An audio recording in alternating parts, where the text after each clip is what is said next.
കയറി ചെല്ലുമ്പോൾ സ്റ്റാർ ഹോട്ടലുകളിലെ പോലൊരു ലോബി, ടൈൽ പാകിയ ക്ലാസ് മുറികൾ, 3 നിലകളിലായി 60,000 ചതുരശ്ര അടി വിസ്തീർണമുള്ള കെട്ടിടം, ഗ്ലാസ് മേൽക്കൂരയുള്ള നടുമുറ്റം, ലിഫ്റ്റ് സൗകര്യം, ഷോപ്പിംഗ് മാളുകളുടെ മാതൃകയിൽ 5 ശൗചാലയങ്ങൾ, വിശാലമായ ലൈബ്രറി, ഹൈടെക് പാചകപ്പുര, 48 CCTV ക്യാമറകൾ.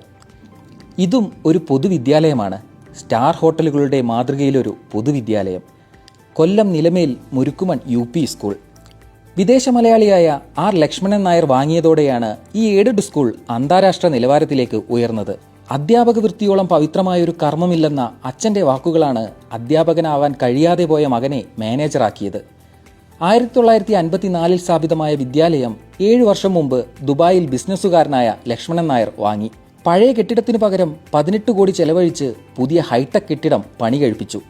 വലിയ മതിൽക്കെട്ടിനുള്ളിൽ 3.25 ഏക്കറിലൊരു സ്കൂൾ.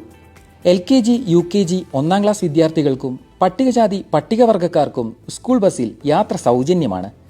ഭൗതിക സാഹചര്യങ്ങൾ കൂടിയപ്പോൾ സ്കൂളിലെ കുട്ടികളുടെ എണ്ണവും കൂടി.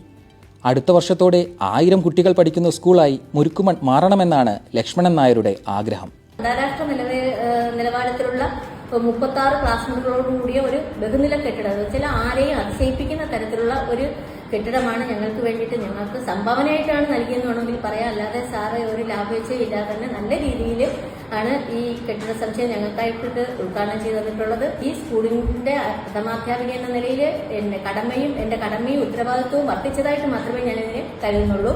അതോടൊപ്പം തന്നെ എന്റെ സഹപ്രവർത്തകരെയും ഒറ്റ നിർത്തിക്കൊണ്ട് ഈ സ്കൂള് ഒരുപാട് കുട്ടികളുള്ള സ്കൂളായിട്ടും ഇതൊരു ഹയർ സെക്കൻഡറി സ്കൂളായിട്ട് മാറണമെന്ന ഒരു ആശംസ എനിക്ക് അറിയിക്കാനുണ്ട്.